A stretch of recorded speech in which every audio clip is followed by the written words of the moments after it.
Morning सभी को। Good morning.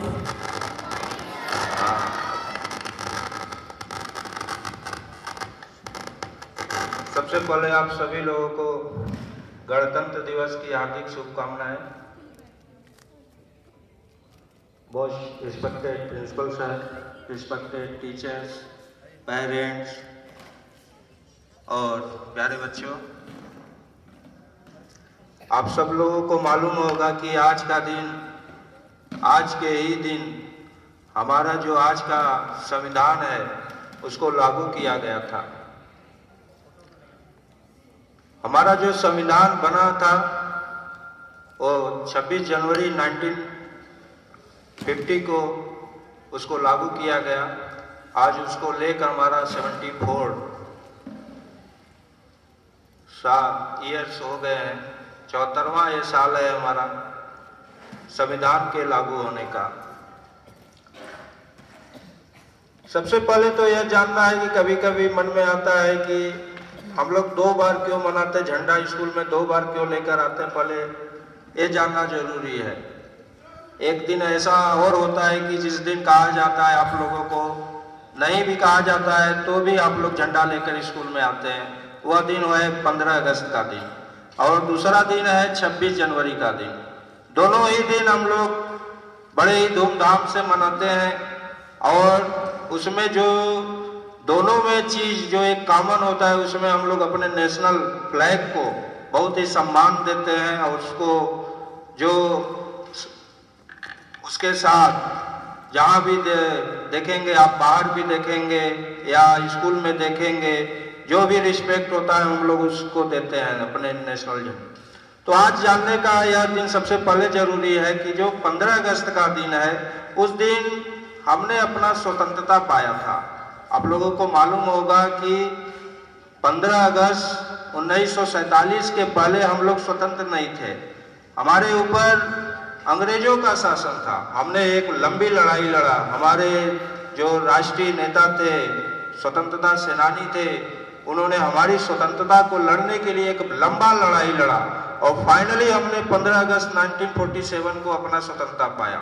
लेकिन कहानी यहीं खत्म नहीं हुआ, उसके आगे भी है। हमने तो स्वतंत्रता पा लिया, लेकिन एक ऐसा देश जो बहुत बड़ा है, विविधताओं से भरा है, कई तरह के लोग रहते हैं, अशिक्षा है, गरीबी है, इतने ज्यादा समस्याएं हैं, उस देश को कैसे चलाया जाए? उस देश को चलाने के लिए हमारे नेताओं ने कॉन्स्टिट्यूशन या संविधान की आवश्यकता को जरूरी समझा। बिना कॉन्स्टिट्यूशन के, बिना संविधान के इस बड़े विविध देश वाले भारत को शासित नहीं किया जा सकता था। तो हमारा जो लक्ष्य था वह केवल एक स्वतंत्रता पाना नहीं था, बल्कि एक ऐसे संविधान को भी बनाना था जिससे कि भारत को चलाया जा सके, स्वतंत्रता के बाद भी भारत को आगे ले जाया जा सके। और यह प्रोसेस हमारा स्वतंत्रता के पहले ही शुरू हो गया था। एक थोड़ा सा जानकारी के लिए बताना, जो बहुत जल्दी में ही बताऊंगा, कि जो कॉन्स्टिट्यूशन जो हमारा बना उसके लिए एक कॉन्स्टिट्यूएंट असेंबली बना, संविधान सभा बना था। और उस कॉन्स्टिट्यूएंट असेंबली में लगभग 300 मेंबर थे। उन्होंने मिलकर इस कॉन्स्टिट्यूशन को लिखा। एक ड्राफ्टिंग कमेटी बना था जिसके हेड थे डॉक्टर भीमराव अंबेडकर। उन्होंने हमारा जो आज का कॉन्स्टिट्यूशन है, संविधान है, उसको ड्राफ्ट किया। बाद में उसको अप्रूवल मिला और इस प्रोसेस में जो आज हमारा कॉन्स्टिट्यूशन है, उस प्रोसेस में 2 वर्ष 11 माह 18 दिन का समय लगा। लगभग 3 साल का दिन लग गया उस संविधान को, हमारे आज के संविधान को बनाने में। फाइनली जो संविधान हमारा बना 26 सितंबर 1949 को बन गया, तैयार हो गया और 26 जनवरी 1950 को इसको लागू कर दिया गया। आज हमारा संविधान जो है विश्व का सबसे बड़ा संविधान है, लिखा हुआ संविधान है।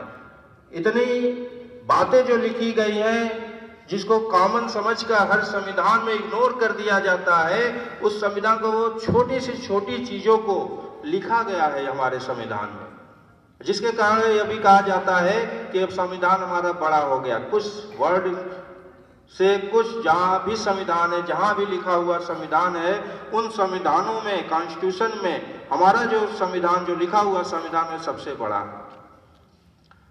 तो आज का ये दिन हम लोग बस इसलिए नहीं याद कर रहे हैं कि हमारा जो संविधान था वो लागू हो गया था, क्योंकि आज का दिन इसलिए याद करने का दिन है कि संविधान को लागू करने के लिए, जो लिखी हुई बातें हैं उसको लागू करने के लिए आप जैसे लोगों की जरूरत है, क्योंकि आप ही कल के जाने वाले, कल का इंडिया आपके कंधों पर टिका है। कल इंडिया कैसा होगा ये आप डिसाइड करेंगे, संविधान कैसा होगा यह आप डिसाइड करेंगे, संविधान किस दिशा में जाएगा ये आप डिसाइड करेंगे। संविधान तो लिखा है, उसको तो रेगुलेट, इम्प्लीमेंट, उसको लागू करने के लिए तो आपके अवेयरनेस पर, जागरूकता पर, आप कैसे उस संविधान को लेते हैं, किस दिशा में लेकर जाते हैं, वो आप पर टिका है। तो सबसे पहले यह है कि समझने से पहले यह जरूरी कि पहले जानेंगे, कॉन्स्टिट्यूशन को पहले जानना बहुत जरूरी है कि बातें लिखी क्या गई है। हमारा सरकार है, सरकार सही से चल रहा है कि नहीं, हमारे क्या राइट्स हैं, यह समझने से पहले आपको कॉन्स्टिट्यूशन को तो जानना होगा। यह दुर्भाग्य ही होता है कि बहुत से ऐसे लोग हैं कि उनको अपने कॉन्स्टिट्यूशन, जो देश का रूल कर रहा है, जो देश को चला रहा है कॉन्स्टिट्यूशन, उसके बारे में ही जानकारी नहीं होता। तो सबसे पहला हमारा आज का दिन यही एक संकल्प लेने का दिन है कि हम अपने कॉन्स्टिट्यूशन को जानें। उन कॉन्स्टिट्यूशन में, इस कॉन्स्टिट्यूशन में क्या सरकार के अधिकार हैं और क्या हमारे अधिकार हैं। सरकार कहीं जो बातें लिखी गई हैं कॉन्स्टिट्यूशन, उसके बाहर तो नहीं काम कर रहा है, इसको आपको देखना है। ये आप पर टिका है, कल का फ्यूचर आप पर टिका है। लेकिन इसके लिए एक फिर से 26 जनवरी का दिन मैं आप लोगों को फिर से याद कराने का दिन है कि एक तरह से अपने क्षमताओं को पहचानने का दिन है। आप ही कल के भविष्य हैं, आप अपनी क्षमताओं को फिर से पहचानें। और सबसे पहले मैं फिर से हमारे पूर्व राष्ट्रपति का वही 4 मंत्र फिर से देना चाहूँगा कि जहाँ तक हो सके जो 4 मंत्र है, पहले ज़्यादा से ज़्यादा नॉलेज को एक्वायर करिए। पहला मंत्र यही है, नॉलेज को एक्वायर करिए। कहीं से मिले, बड़ों से मिले, छोटे से मिले, कहीं भी मिले, नॉलेज को लीजिए। और दूसरा है कि आप एक लक्ष्य डिसाइड करिए। 26 जनवरी का दिन एक बार फिर से आप लोगों के लिए एक सामने एक बहुत बड़ा क्वेश्चन खड़ा करेगा कि आपको लाइफ में करना क्या है। और तीसरा है कि आप कभी भी हार मत मानिए। हो सकता है कि एक बार लाइफ में आ जाए, आपके लिए जरूरी नहीं है, लाइफ में आगे आने समय के लिए भी जरूरी है। कभी भी हार मत मानिए। जो भी है, एक बार हो सकता है, 2 बार हो सकता है, सफलता आपको मिल सकती है। असफलता ही आपके सफलता का मार्ग खोलेगा। आप निराश मत होइए। हमेशा परसिवरेंस का जो है, नहीं हमको कुछ करना है, वो अपने अंदर जगा के रखिए। और जो सबसे लास्ट और जो अपना लक्ष्य है, वो सोसाइटी से उसको जोड़िए, देश से जोड़िए। हमारा जो लक्ष्य है ये अपने लिए नहीं है, हम कैसे सोसाइटी को आगे ले जा सकते हैं, हम कैसे इस देश को आगे ले जा सकते हैं, थोड़ा सा उसको ओरिएंट करिए, सोसाइटी के तरफ ओरिएंट करिए।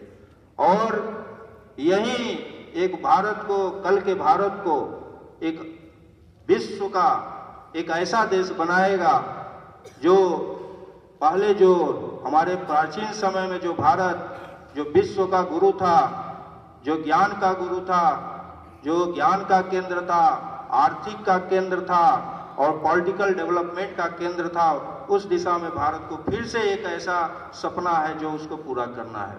मैं एक बार फिर से आप सभी लोगों को गणतंत्र दिवस की हार्दिक शुभकामनाएं देता हूं। जय हिंद।